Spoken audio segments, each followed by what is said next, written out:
Hi everyone, I'm Miss B. Hanley, and today we are going to rank all of the books I have read this summer, 18, 19, 20. Roughly 20 books I'm going to be ranking today. 18 of them I have completely finished. 2 of them I have not completely finished. 1 of them I'm definitely going to finish today, so I feel confident ranking it. So anyway, I just wanted to go through and just talk about all of the books that I read this summer, what I thought of them, including the ones I've already made vlogs, reading vlogs for, including the plays. Everything that I've read this summer is going to go on this beautiful tier list that I'm making right now. So let's start. I'm gonna do this in order of how I read them. I guess I should probably go through the tiers that I have on this list. So the top tier obviously is rebuy, reread, going on my favorite shelf. Love this, love that book. The second tier underneath that is enjoyable. I think it's meaningful. I definitely will recommend it to people. Maybe I'm not buying tons of copies of it. Maybe it's not going on my favorite shelf, but it's still a good one. The next one under that is I need more. Something is missing. I wouldn't say like I disliked this book, but I feel like maybe there's something else in the book that could have been added to make it better / more interesting. The one underneath that has potential, put off till later. Maybe like it's not necessarily that I hated it, but I wouldn't be recommending it to people unless they wanted to challenge themselves or give themselves a try or something like that. Marley, he's not even in the room. These cats. Okay. Marley, come on now. Okay, let me fix my cats real quick. I didn't even need to do anything. So the first book that I read was Bigger Than a Bread Box by Laurel Snyder. This book was such a surprise for me. Really enjoyed this book. It's about a girl, her family's going through a divorce. Her parents are divorcing, and so she's going through that change. She goes to live with her mom, and she's like struggling through this change. And while she's going to live with her mom and her grandma, she discovers this magic box that anything you wish for appears in the box. And it's like really interesting. There's a couple of moments when I was reading this book where I was like, I feel like angry, not just angry toward the main character, but more angry toward her parents and her family, who are clearly like not paying attention to her and like not paying attention to how this is affecting her or her little brother, and like just kind of, you know, well, why are you acting this way? Why are you acting out? Why are you acting so strange? It's like, really? Like, you're going through a divorce. You're like, you've taken her away from her family. Like, what do you mean, why is she acting this way? There was moments where I was just like, the parents and the adults in this book were really hard to read. Being an adult myself, it was like, how can you not see how hard this is on her?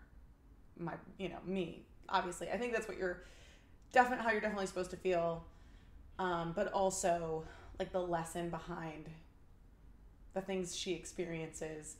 She also learns a lesson, but I feel like it's the parents who really need to learn the lesson in this book. Anyway, I really enjoyed it. It's probably not going to go on my favorites shelf, but it was enjoyable. It was meaningful. I will recommend. We put Bread Box in the second tier. It's enjoyable. It's meaningful. I will recommend it for sure.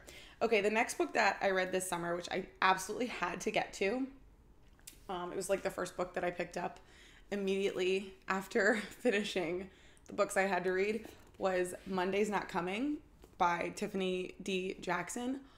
Oh my gosh. This book is wild. This book is like just a ride. Like, I could not put it down. Whereas the same thing with like Bigger Than a Bread Box, where like I'm really angry at all of the people around the main character who are like don't know what's going on with her. Like, I felt the same way about the parents and adults in this book.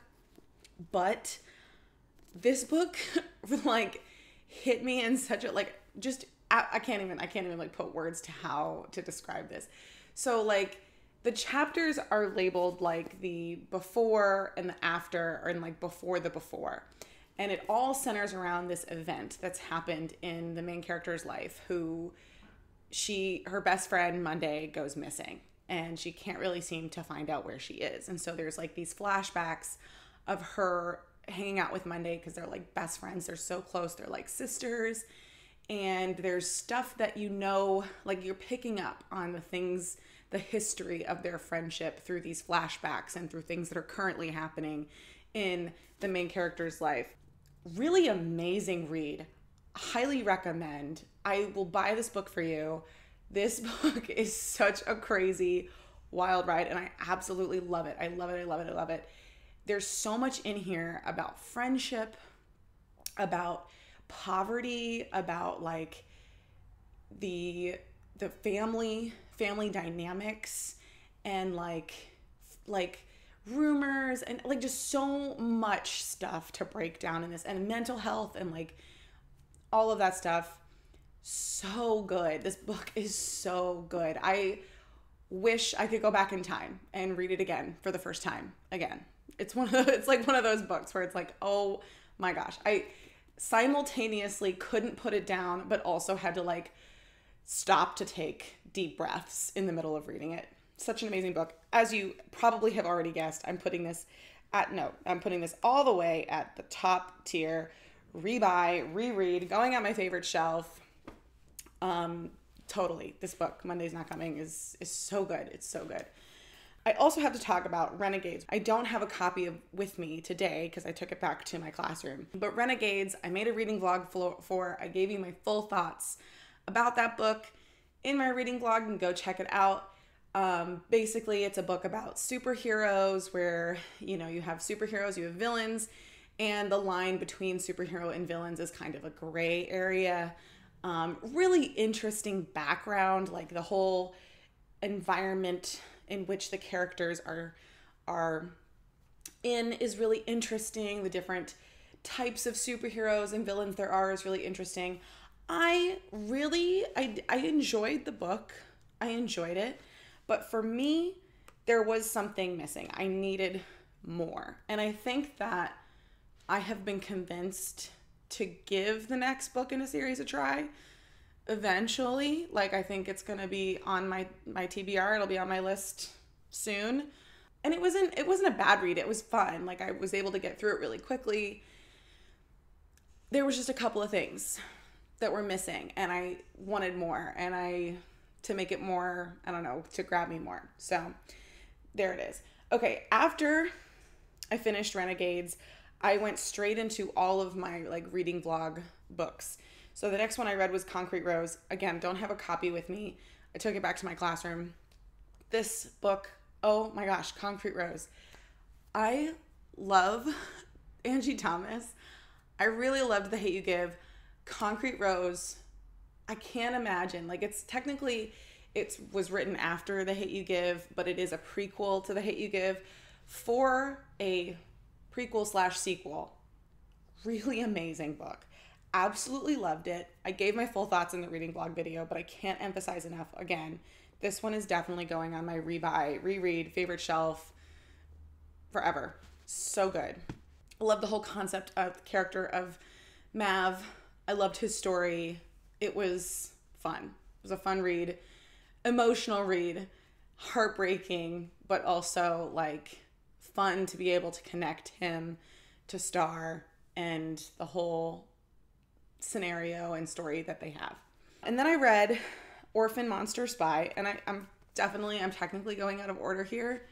I just want to say I've already gone out of order, but I'm trying to go in the right general idea of how I read these. So Orphan Monster Spy, another one I read for the reading vlog, gave a whole bunch of thoughts. That was probably my longest reading vlog video that I did, was Orphan Monster Spy. I enjoyed it. It was meaningful. And really the only thing I think my biggest criticism of it was the historical context, the way that the language was set up, the the small like plot developments that just seemed a little too convenient, you know. So I think that Orphan Monster Spy, enjoyable, meaningful. I'll recommend it for sure. I think I would want other people to read it just to get a better opinion of it anyway. Okay, so going back real quick, there were a couple of other books that I read in between my reading vlogs video. And I did a summer reading stream for Nothing But the Truth. Again, don't have a copy of it with me, but I did read it on ebook technically on the summer reading stream. Definitely go check that out as well. Nothing But the Truth, I really enjoyed it.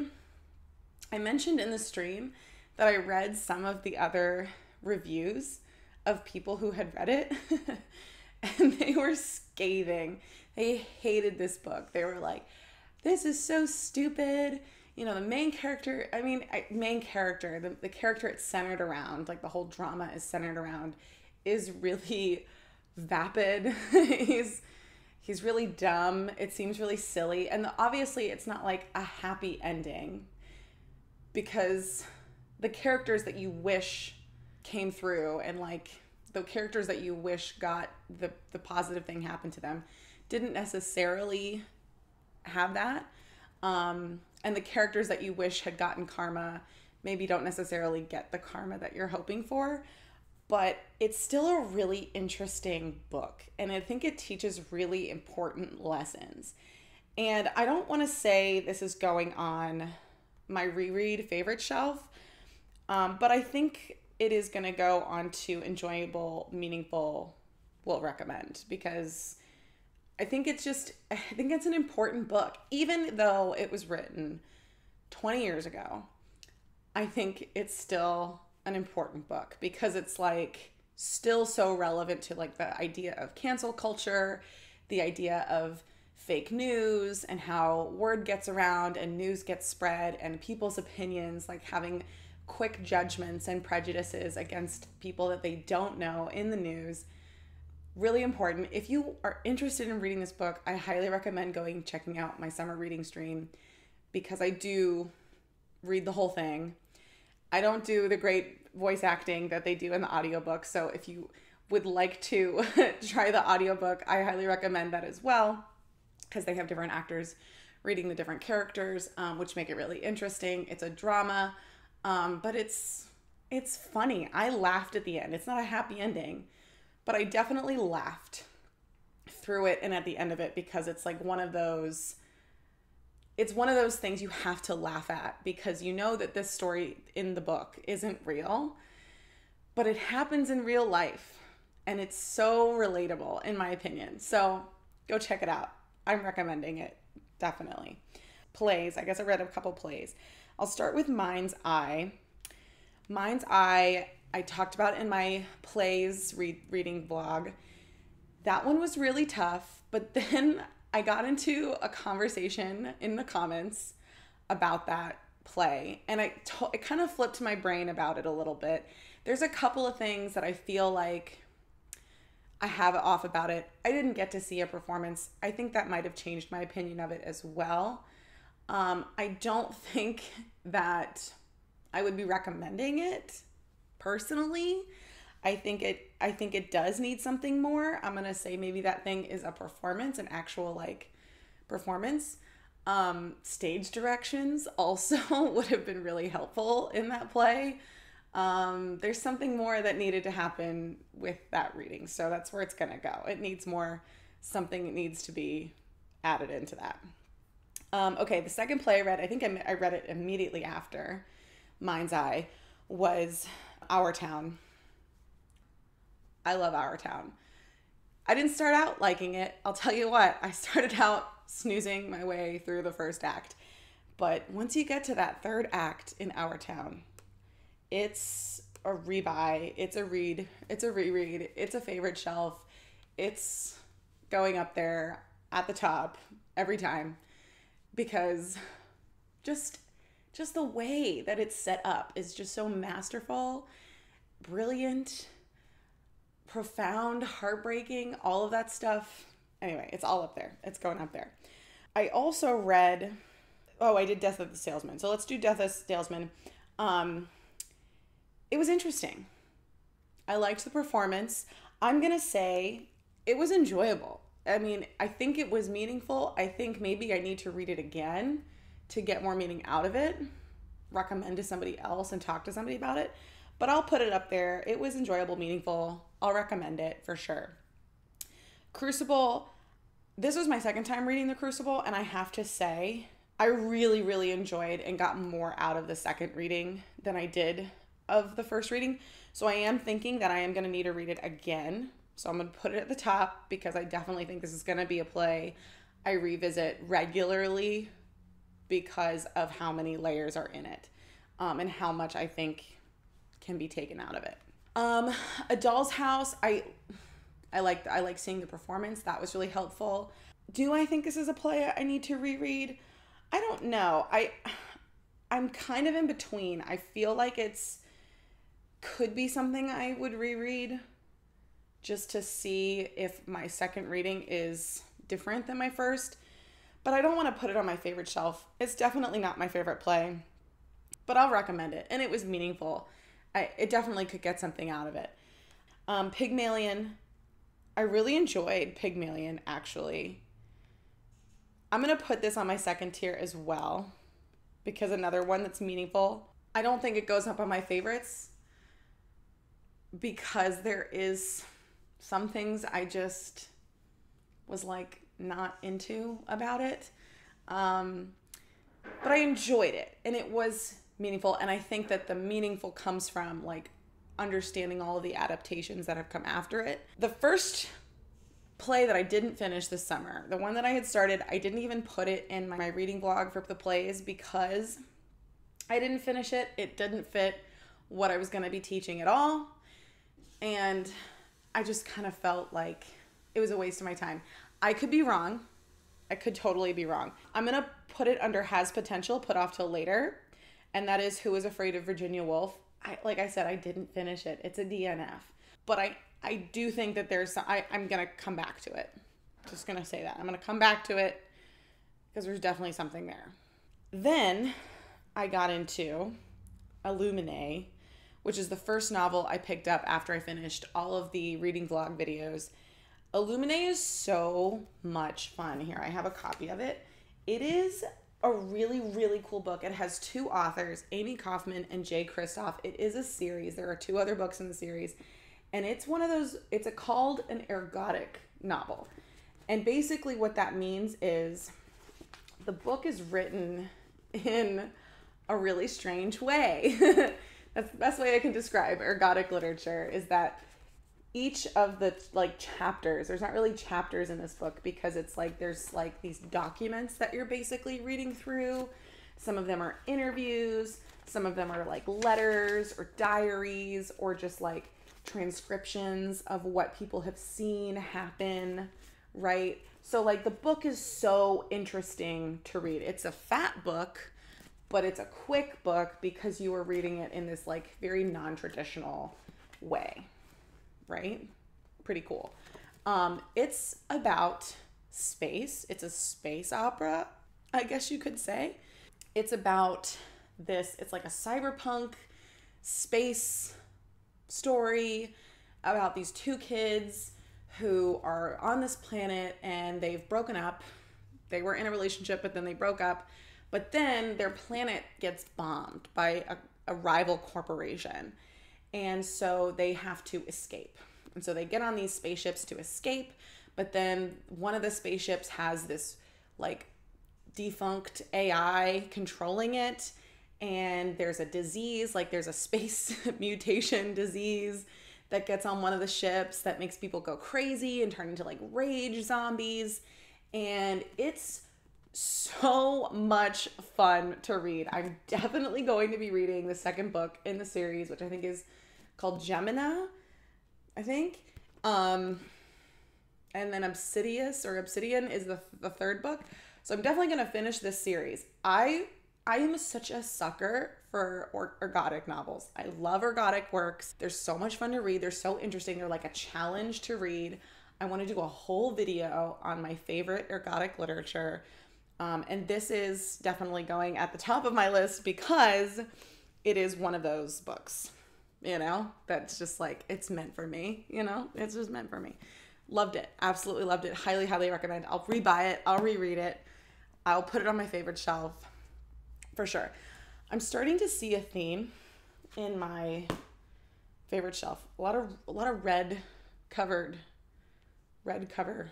books are on my favorite shelf. It's kind of weird. The next book, after I read Illuminae, I finally read a book that I had told my kids to read for their survival project at the end of last year, which was H2O. This was so much fun to read. This is a apocalyptic survival book. There's this girl, Ruby is the main character in this book, and she is at a party when it starts to rain, and the parents of the kids who are starting the party come home, and they're like in a panic. They're like, get inside right now. We can't get touched by the rain. And everyone's like, what's going on? What do you mean? What's wrong with the rain? And it turns out the rain is deadly, right? If the rain touches you, any part of you, you die. There's no cure. And so people just are like dying in the streets and like dying from drinking the water because the water gets contaminated. It's definitely like, there's a lot of death in this book, like not even just like strangers around the main character, but like close people to the main character die in heartbreaking ways. And at the beginning of the book, I think throughout the whole book, Ruby's voice is very much that of a teenager. Like the way that she talks is very much like, kind of like, well, you know, why is this important? You know, who cares? Like all I really care about is kissing a boy. But like throughout the book, she like grows into this character who's like, no, I'm gonna do the right thing. I'm gonna do what's right for me. I'm gonna do what's right for the other people around me, kind of thing. And the adventure that she goes on is really fun to read. I got to the end of this book and I was like, okay, wait, like what's gonna happen next? You know, there is a sequel, and I think some of the chapters at the end of the book are like talking about the sequel, but it doesn't give anything away. So I really need to get the second book, which I think is called Storm, because I've heard really good things about the sequel as well. So I'm definitely going to give that one a try. I don't know where I want to put this one. I think, because I can't really say anything bad about it. I'm just going to put it was enjoyable. I'm going to put it was enjoyable, meaningful book, recommend. I don't want to put it on my favorites because I don't think I would be like rebuying or rereading this book, but I do think I would continue reading the series. So let me just say that. Okay, after I read H2O, I finally got to, wait, was this the next book I read? Yeah, this was the next book. I finally got to Unwind by Neal Shusterman. Neal Shusterman being one of my new favorite authors that I'm just like obsessed with. And this is one of his earlier books. Our 8th graders read it at the end of the year. This book, I was not expecting this book to be as dark and creepy as it was, but also like funny. There were like these really funny moments, but also super philosophical moments, which I mean, that doesn't surprise me at all. Neal Shusterman is like the king of YA philosophy books. Like you have a hard question that you want kids to talk about, like, you know, the difference of like, what does it mean to be alive? Like, what does it mean to be conscious? You know, when does life begin? All of those kind of philosophical questions. He wrote a book on it. He wrote a book exploring all of those questions and like the real life consequences of when we put policy to those philosophical questions. So fascinating, dark, crazy, weird. It's basically a world where, you know, there's no such thing as abortion. You know, like kids, once a woman is pregnant, they have to be born. But there's like laws and rules around this where like a kid can be abandoned on someone's doorstep and it's totally legal, and that whoever finds it, it's like finders keepers, whoever finds it has to take in the kid.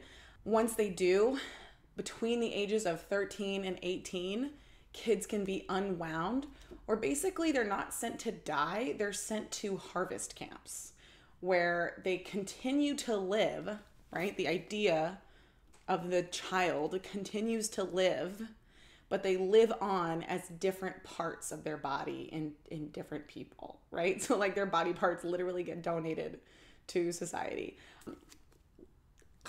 absolutely crazy. This is like such a crazy, interesting book. I absolutely loved it. There is a whole series that goes along with it, but I don't know if the series like adds anything extra, because I feel like you could read this by itself and like be good. But I probably will give the rest of the series a try. I definitely think this is going on my reread favorite shelf, because this is a book I could read again and like have more discussions about, and pick up on more things. Really interesting. Really loved it. Love Neil Shusterman. He's always a hit for me. Every single one. Immediately after finishing Unwind, I read Some Kind of Hate, which is by Sarah Dara Littman, who wrote Backlash, which I read with my 7th graders last year. This is her newest book. This book, even more intense than Backlash, right? Like, I feel like Backlash was light compared to this book. Some Kind of Hate is about a boy who, he's a baseball player and he gets injured right at the end of the season, right before he's supposed to go into like baseball camp for the summer. And it totally alters the course of his life. And he is like this character. I don't think you're really supposed to feel sorry for this main character. He's got a huge victim complex. You know, everything in the world that happens to him is somebody else's to blame for. You know, nothing is his fault, and he's just the victim, and the unfortunate victim to all of this. And this kind of mentality leads him down this road of blaming other people, including his best friend, who is Jewish. And when he gets involved in the gaming sphere, he basically gets alt-right pipelined and just goes down this really crazy path. A couple of the criticisms I have seen about this book are that the pipeline for the main character is a little too convenient, right? The fact that he's able to go so far down this pipeline with no one around him really like taking a moment to stop him, including his parents, right? There are moments in this book where he like tells his parents about his like alt-right beliefs, right? His like very extreme thoughts on society. And his parents and his sister are like, what are you talking about? That's crazy. Like, they obviously don't agree with him. They obviously think he's talking like a crazy person, but they don't ever like take a moment to be like, wait, who are you talking to? Where are you getting these ideas from? And then trying to like stop him from going and hanging out with those people and being around those people. That's, I think, the biggest criticism. I think the point of the book, though, is to show how easy it is for someone who's young and impressionable and maybe who's had like some things happen to them in their life where they don't really want to take the responsibility for, can get alt-right pipelined in that way, can kind of get sucked in to this kind of hate, right? Like this kind of like hatred ideal. There's another narrator in this book, his best friend, who is Jewish, who I feel is kind of there to like show the other side of it. Sarah Dara Littman herself is Jewish, so I feel like a lot of it is authentic. But it does seem a little odd that this guy who has a best friend who is Jewish, who has all these people in his life who are not alt-right, who aren't like reinforcing these ideals for him, and it's just so easy for him to get pulled in and sucked into this other side. I feel like a lot of the truth behind this, a lot of truth behind the alt-right pipeline is that there's another family member in your life who reinforces those ideas, who's like with you, who makes you feel good about that. And you definitely see a character in this book like have that in his life, right? Where he either doesn't have any family members who support him, who've just kind of like kicked him to the curb. And so his new family is this terrorist group, essentially. And the main character, he has a supportive family. So it just seems like a little strange that he would be the one to go so far down the pipeline. I can see those criticisms, but I think if you don't look at it that hard, it is a really important book. Really important book. Super meaningful. Can be difficult to read. Absolutely true. Can be hugely difficult to read. But it's really important to read a book like this, to read a story like this, and to understand how it happens and the mindset behind it. So I'm going to go ahead and put this one on enjoyable, meaningful, will recommend. I probably won't be rereading it, but I'll be recommending it to any person that I can. And then after finishing Some Kind of Hate, I read Monster. Shockingly, to bring this full circle, this book got so many bad reviews. This is another book that's similar to Nothing But the Truth, where it's like written like a screenplay, right? Similar to Nothing But the Truth is written like a screenplay or documentary, right? This is written like a screenplay. The main character is writing the things that are happening to him as if it were a movie. It's about a boy who gets arrested and is on trial for this robbery murder. He's Black, and that's a big part of why they arrested him and why they think he's guilty, and his experience being in jail and prison. Just a quick lighting change. I think my light was like baking my camera, so, but no worries. This is fine. You can still see me. Like I said, it's about his experience being in prison and all of these things happening to him at the trial. He is an unreliable narrator, though, because he is writing this from his own perspective. He's writing it as if it were a movie happening to him, like he's like being separated from it. But there's still these instances of his like diary entries in there and him talking about it. The reviews that I saw on this, similar to Nothing But the Truth, were like, again, scathing, and I couldn't figure out why. Like, it felt like the people who had read this and Nothing But the Truth had kind of missed the point of the book, like missed the message behind the book. So like in Nothing But the Truth, the message isn't, lie and you can get your teacher fired, right? The message in this isn't that, he's Black and he's being, made to be guilty because he obviously didn't do it. It's that, is he really telling the truth? Is he innocent until proven guilty, right? Like, you're kind of given this idea, this question of like, is everybody innocent until proven guilty in our justice system? It is a critique on our justice system. It's a critique on how we view people and how we view like people in prison and people in jail and how they view themselves and what they've done and how they take responsibility. Like, there's a lot of other things happening in this book that I feel like were missed by some of the reviewers on Goodreads, because it was really weird. It was really weird to see those kind of reviews for this and Nothing But the Truth in the same kind of way. And I think one of the reviews actually mentioned Nothing But the Truth also, which is really weird.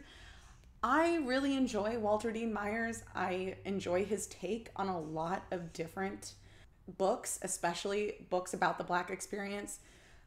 This book in particular, really meaningful, really super, like a book I could definitely have discussions about and read with students and have discussions about. This one in particular is a very easy read.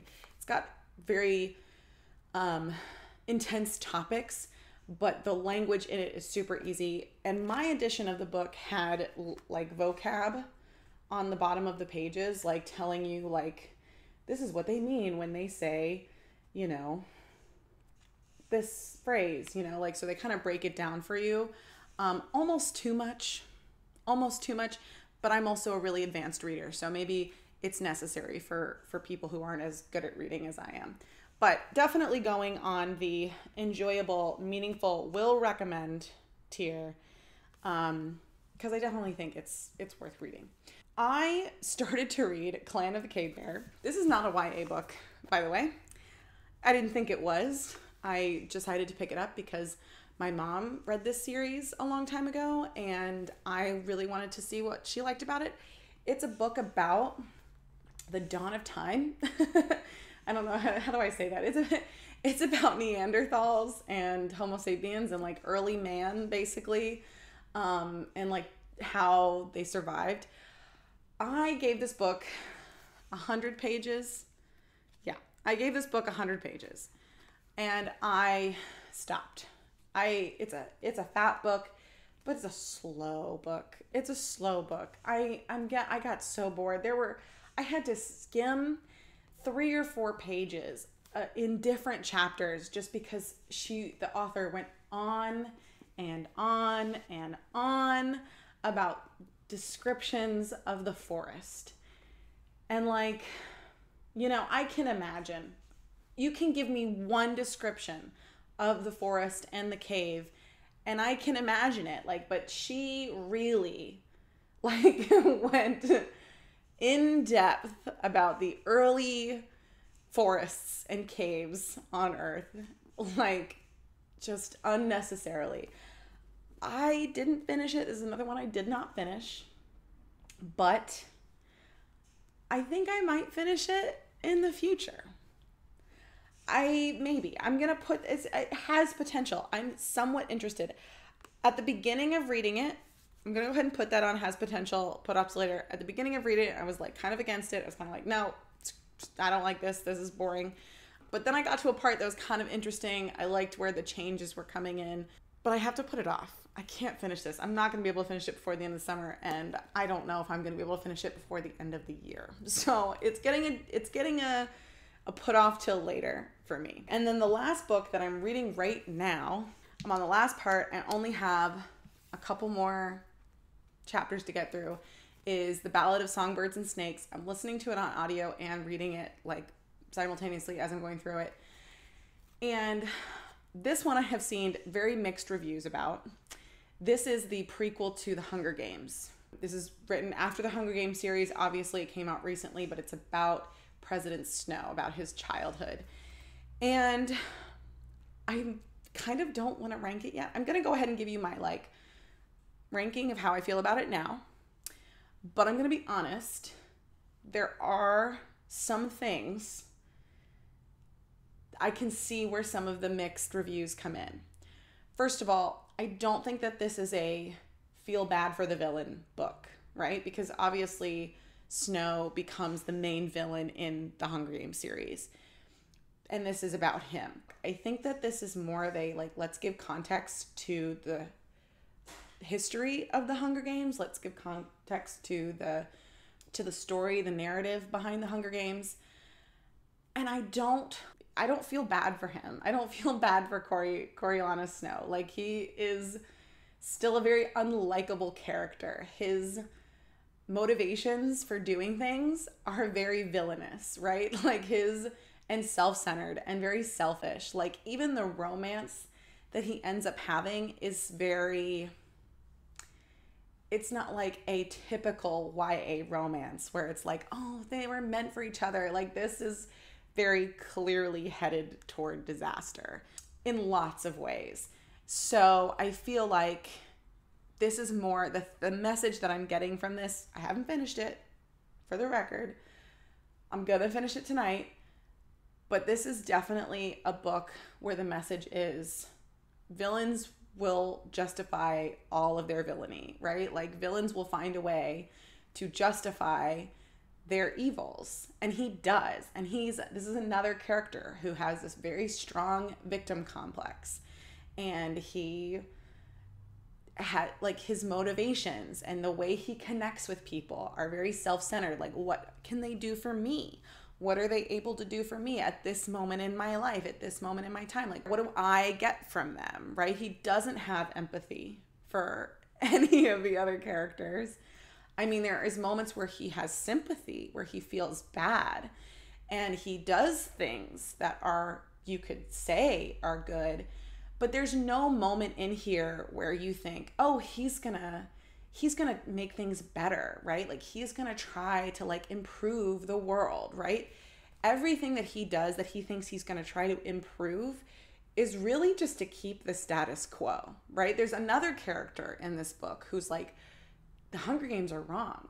Like, we should stop them altogether.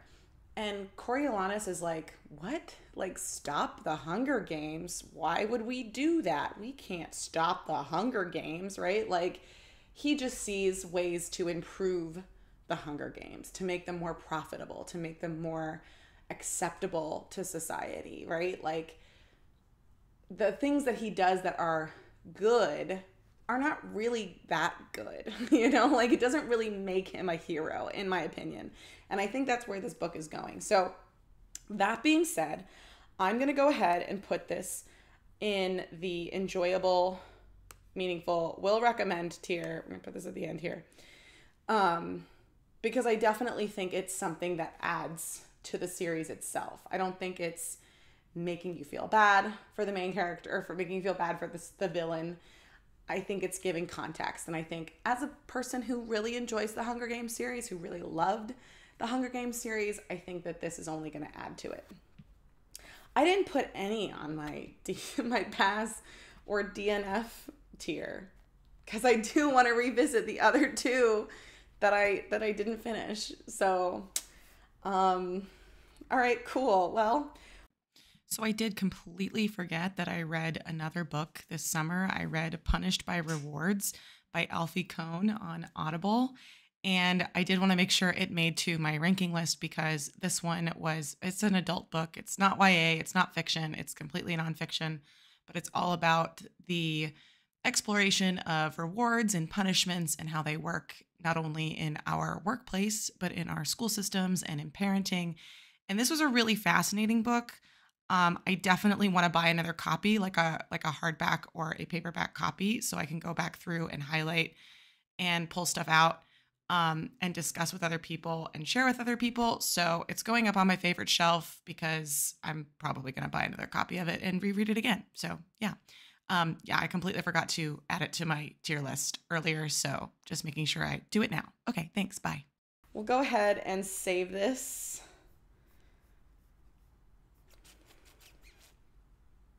There we go. I'll just put it up here, put the freeze frame up here of my tier. There you go.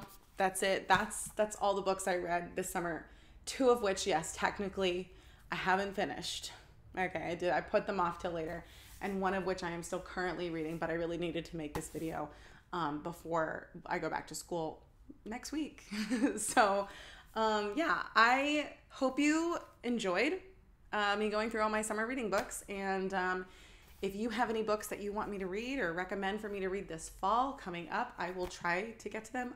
I'm going to be hugely busy in the fall and wintertime, so we'll see. We'll see what happens. But yeah, there you go. That's my tier ranking. Thank you so much for watching. Don't forget to subscribe. Have a fabulous day, and I will see you in class. Bye!